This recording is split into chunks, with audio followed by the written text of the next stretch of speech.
এটা স্যার, একদম এটা কচিটা। হালকাটা হালকাটা। হ্যাঁ, এটা এই যে কুড়ি আছে না, এই কুড়িটা গ্রিন টি, আর এটা নর্মাল টি। এটা যদি আমাদের মহিলারা 23 কেজি তুলে না স্যার, ওই যে বাগানে কাজ করে না, 8 ঘন্টা কাম করে কোম্পানিতে, তাহলে 100, এইটা 23 কেজি দিলে 170 টাকা দিবে। 23 কেজিতে 170 170 টাকা হ্যাঁ। খাইছে। মানে 23 কেজি তুলতে আপনার কতক্ষণ লাগে? না স্যার, কোনোদিন আমার বউ 20 কেজি, 12 কেজি, 13 কেজিতে কোনোদিন 40 টাকা, 47 টাকা, 28 টাকা এরকম হয়। সারাদিনে 40 টাকা 47 টাকা আমি এরকম? দেখাই একটা জিনিস, আপনার দেখেন, এদিকে আসুন। ওই যে গাছের কাছে দেখতে পাচ্ছেন নোংরাগুলো, হ্যাঁ হ্যাঁ ওই যে বুতর সুতো দেখছেন, হ্যাঁ হ্যাঁ। এই পুরা লেকটাই আমি স্যার কাগজ বুতর সারাদিনে পরিষ্কার করি, প্রতিদিন 8 ঘন্টা, সপ্তাহে 300 টাকা পাই।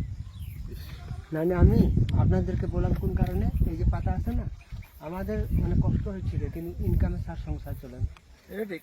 আর আমরা কিন্তু আপনারা ধরেন যে রিক্সা চালানো বা অন্য কাজ করলে তার হ্যাঁ, রিক্সা যে চালাবেন, এই যে আমাদের কোমলগঞ্জ থানা শ্রীমঙ্গলে এই যে ভ্যান গাড়ি ইয়ে আছে না, অটো রিক্সা, এখন এটা তো হলো কি, মানে বাগানের শ্রমিকরা চালাইতে পারবে, কেন পারবে না?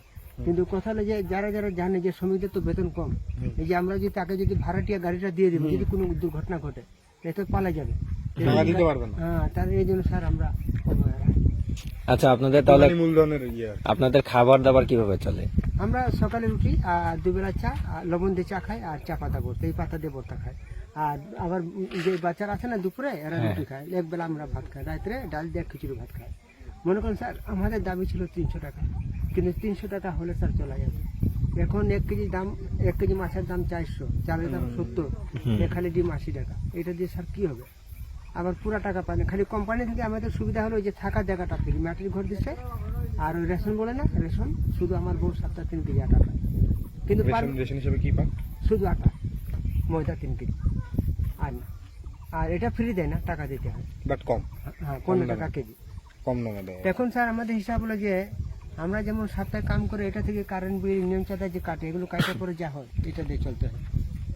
তাহলে আমরা তো আচ্ছা, স্যার সবার মন চায় বাচ্চা কাচ্চা নিয়ে ভালো জিনিস খাবেন, মাছ মাংস এগুলো হয় না।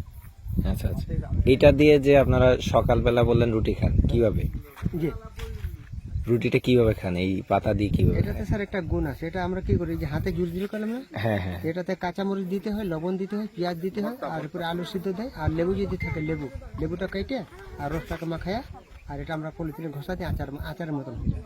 এই জন্য আমাদের হাতগুলো রং থাকে সবসময়, আচ্ছা আমরা এটা দিয়ে বস্তা খাই। আচ্ছা আচ্ছা আচ্ছা তো এটাতে খালি কোম্পানি যদি ভালো কিছু খাবার দিত, কোম্পানি তো খাবার দেয় না, খাবার হলো আমাদের টাকা দিয়ে, আবার আমাদের টাকা থেকে কারেন্ট বিল কাটে, ইউনিয়ন চাঁদা কাটে। এই পাতা যে তুমি দিলা, এটা দিয়ে এমনি এমনি নরমাল ভাবে চা বানাই খাওয়া যায় না? পারবেন, এই জন্য আমি বললাম স্যার নিতে পারবেন না, আপনি যেটা যদি বাসাত নিয়ে যান, এটাকে বাড়ি করে কেটে, শাকের মতন কেটে, কুচি কুচি কেটে রোদে শুকাবেন, যখন দুধে যাবেন হাতে জুড়ি করবেন, আর গরম পানি যখন বসাবেন, হালকা পানি, তখন পানিটা যখন টপকাবে না, আপনি এত পাতা ছাড়বেন, একবার করে যা হবে।